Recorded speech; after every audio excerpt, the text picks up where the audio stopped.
Baik, Assalamualaikum warahmatullahi wabarakatuh. Ya, jumpa lagi bersama saya Bapak Tio di channel Rasa Hidup ya. Mantan clean service yang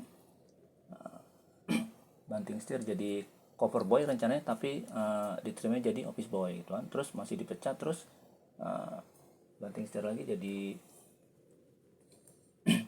jadi guru bimbel, terus bubar. Nah, akhirnya sekarang banting setir lagi jadi konten kreator alias YouTuber. Mudah-mudahan tidak perlu ada lagi setir yang dibanting-banting biar awet. Oke.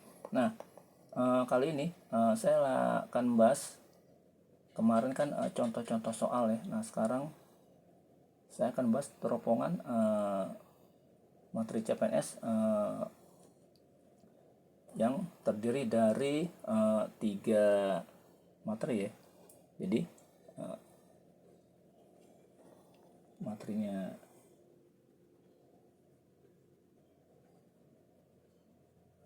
materi TKP, kemudian TWK,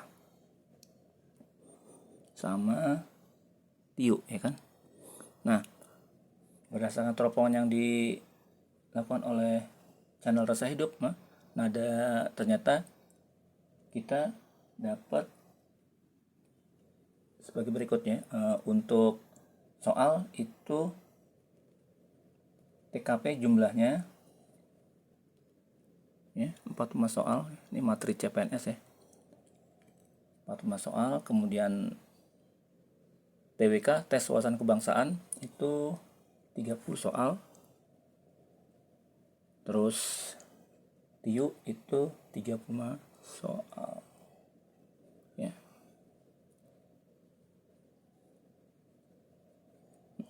Nah, kalau di zaman saya dulu sekolah ya, TKP itu identik dengan pelajaran budi pekerti ya. Kalau TWK itu PMP, sekarang namanya PPKN ya. Nah, kalau TIU itu yang berhubungan dengan hitung menghitung gitu ya, tapi spesialisnya MTK ya. Nah, TKP itu dia lebih bersifat budi pekerti, artinya nanti tidak ada jawaban yang salah, itu juga tidak ada jawaban yang benar, semua itu disesuaikan dengan sesuai dengan namanya tes karakteristik gitu ya. Kaknya itu kan karakteristik, jadi sifat-sifat manusia gitu. Jadi nanti ada suatu kejadian, nah kita disuruh menindaklanjuti kejadian itu sesuai dengan karakteristik kita masing-masing gitu ya. Jadi setiap orang akan menyikapi berbeda-beda gitu ya terhadap suatu peristiwa itu TKP budi pekerti kan. Jadi seperti itu. Oke, nah ini contoh soalnya materinya ya, itu setelah kita teropong itu dapat soal seperti ini. TKP 45 soal, TWK 30 soal, TIU itu 35 soal gitu kan. Nah, saya akan bahas secara bertahap ya untuk episode kali ini.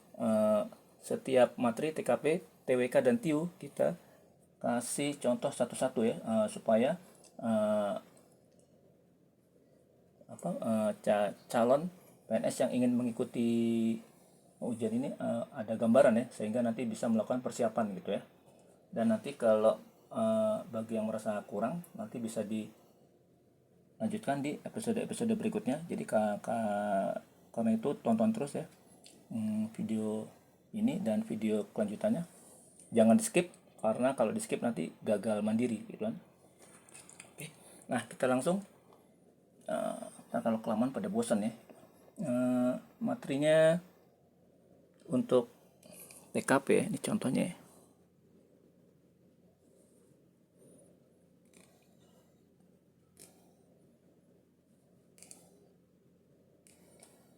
Ini sifatnya budi pekerti ya. Jadi menurut Anda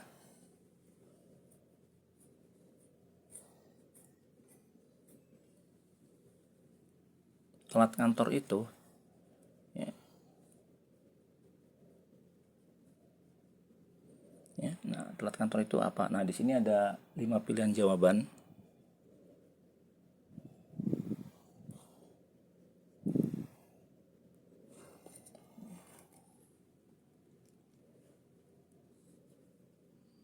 Nah, telat kantor itu adalah hal biasa ya. Hal biasa bagi PNS ya.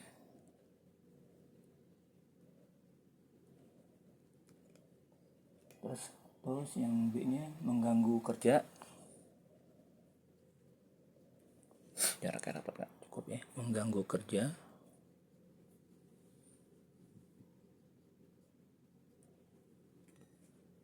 Ini agak rapat nih kita. Terus yang C, melanggar aturan. Soalnya tidak persis seperti ini, tapi temanya seperti ini. Jadi ada suatu kejadian, kita disuruh menyikapi kejadian itu gitu ya. A, B, C, D berdasarkan karakter yang kita miliki. Melanggar aturan. Yang di harap maklum karena macet. Nah, misalnya gitu ya.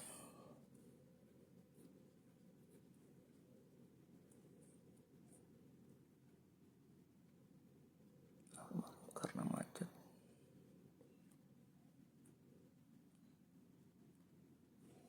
Terus yang E, tidak boleh dilakukan. Tidak boleh dilakukan. Nah, itu ya. Jadi, menurut Anda, telat ngantor itu hal biasa bagi PNS, mengganggu kerja, melanggar aturan, harap maklum karena macet, tidak boleh dilakukan. Nah, setiap orang itu akan memilih jawaban yang berbeda-beda dan biasanya disesuaikan dengan kepribadian masing-masing ya, gitu ya. Nah, yang diharapkan dari seorang CPNS itu adalah tindakan terbaik seorang CPNS ya dalam menyikapi hal itu, karena ini berhubungan dengan budi pekerti gitu kan. Nah, kalau seorang CPNS yang memiliki budi pekerti yang tinggi, dia akan cenderung bersikap yang sifatnya mencari yang lebih baik ya. Dari 5 jawaban ini, itu yang sifatnya baik itu adalah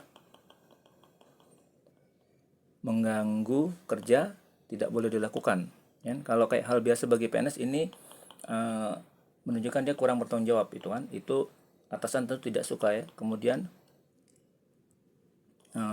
harap maklum karena macet, ini juga jawaban yang dicari-cari gitu kan. Jangan dijadikan alasan macet ya, karena udah tahu macet berangkatnya lebih pagi, jadi jangan maklum lah ini Jakarta macet misalnya, itu bukan alasan. Kalau udah tahu macet ya berangkatnya lebih pagi gitu.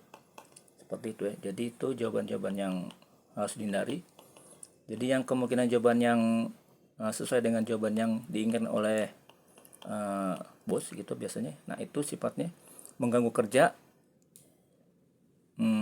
tidak boleh dilakukan gitu kan. Ini kalau kita lihat sekilas, ini jawabannya dua-duanya benar ya.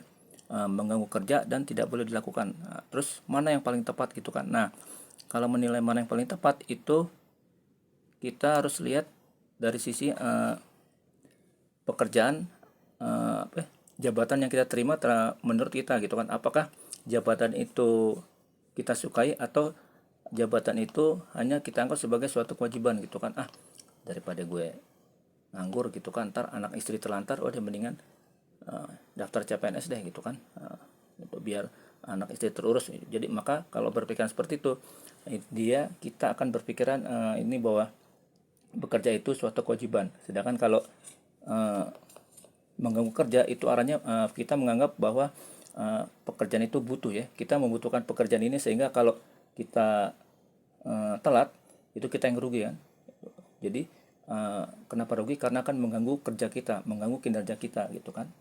Itu kalau kita merasa pekerjaan ini kita butuhkan. Tapi kalau misalnya kita anggap suatu kewajiban gitu kan, atau pengguguran kewajiban gitu, maka kita kemungkinan akan memilih jawaban yang tidak boleh dilakukan. Nah, jawaban yang terbaik yang diharapkan dari seorang PNS itu adalah menjadi PNS itu kebutuhan, jadi bukan suatu kewajiban ya. Kalau kita menganggap suatu pekerjaan itu kebutuhan kita, bukan kewajiban, kita akan dengan ikhlas mengerjakannya gitu ya. Jadi ini arahnya ke mengganggu kerja, kebutuhan ya. Karena kita perlu pekerjaan ini, sehingga jangan sampai telat ini mengganggu pekerjaan kita, mengganggu kinerja. Nah, jadi jawabannya itu B, mengganggu kerja. Oke, itu. Nah, itu sekilas tentang TKP, materi TKP untuk CPNS ya. Nah, yang berikutnya materi TWK, tes wawasan kebangsaan. Kalau zaman saya PMP, atau zaman anak-anak kita sekarang PPKN, Pendidikan Pancasila Kewarganegaraan.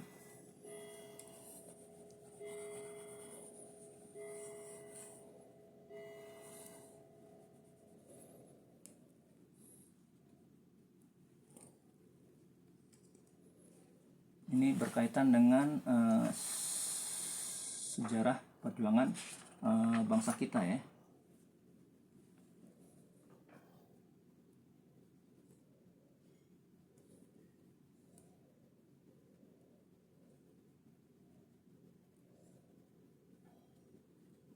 Mantan tentara peta yang berontak terhadap penjajah Jepang ya. Jepang di Blitar. Nah, ini yang orang Blitar paham nih. Wah, ini mah dari kecil gue udah tahu nih gitu kan. Mantan tentara peta yang berontak terhadap Jepang di Blitar ya, itu berontak. Pilihan jawabannya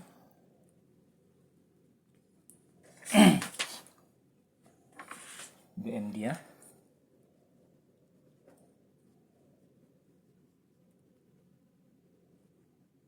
C, D, E. Ya, kemudian Sukarni.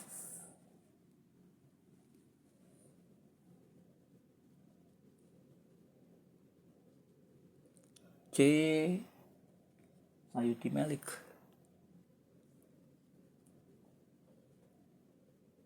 Kemudian yang D, Ahmad Subarjo. Ahmad Subarjo. Yang terakhir Supriyadi.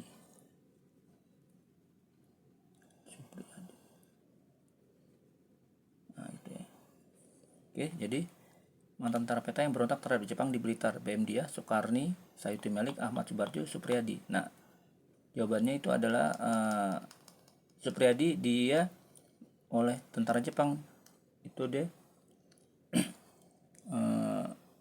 dilatih untuk menjadi tentara peta yang niatnya nanti dirancang untuk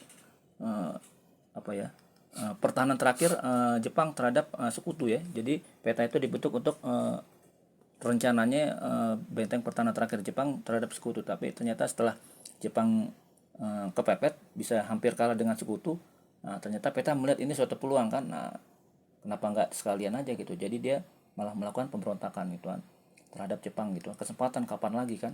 Nah, salah satu yang melakukan itu adalah Supriyadi ya. Dia orang Blitar, jadi melakukan pemberontakan di Blitar. Walaupun berhasil dilumpuhkan oleh Jepang, tetapi keberadaan Supriyadi sampai hari ini tidak ada yang tahu ya. Ada yang bilang ketembak, ada yang bilang kena senjata tajam atau bayonet dan macam-macam ya. Itu tapi yang jelas dari Jepang sendiri tidak bisa memastikan, dan mereka tidak bisa menunjukkan bahwa kalau Supriyadi itu meninggal atau ketembak, mayatnya tidak bisa ditunjukkan, jadi menghilang saja. Tapi banyak berpikiran bahwa Supriyadi itu sebenarnya nggak mati, dia cuman menghilang aja gitu kan, dan rencananya mau menyusun kekuatan ulang, tapi sampai detik ini tidak diketahui keberadaannya. Oke, begitu, jadi hilang aja ya. Jadi itu Supriyadi ya, yang melakukan pemberontakan di Blitar.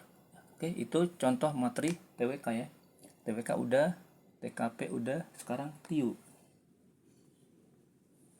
tes intelijensia umum. Nah, tes intelijensia umum ini ada yang tes matematika, hitung-hitungan, berhitung, aritmetik gitu kan. Terus ada juga baris dan deret gitu ya. Tapi ada juga yang tes penalaran logika, jadi melihat pola gambar seperti itu. Nah, ada juga yang menebak jumlah gambarnya ya. Oke. Nah, ini contohnya soal TIU ya. Ini ada gambar muk ya, cangkir ya. Gambarnya nggak usah bagus-bagus ya, pokoknya mewakili aja ya. Nah, ini 3 buah muk atau cangkir dijumlahkan hasilnya 60. Kemudian botol,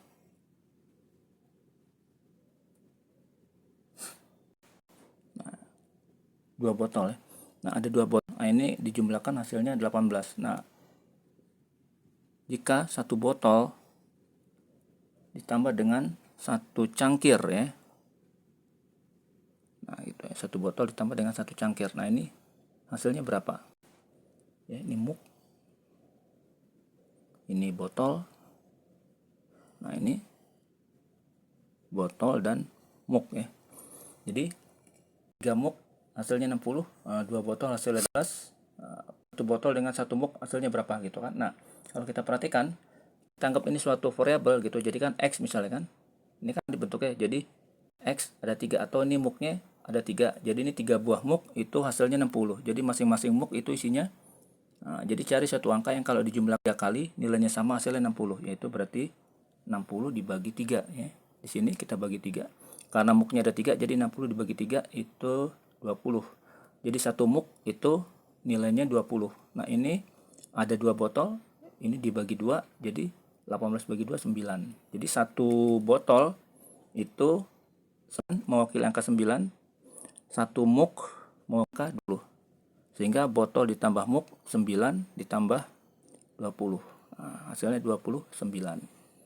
Gampang ya, nggak susah. Yang penting kita bisa melihat dengan seksama gitu ya, dan teliti gitu. Jadi nanti asal kita bisa melihat polanya itu insya Allah itu mudah dikerjakan.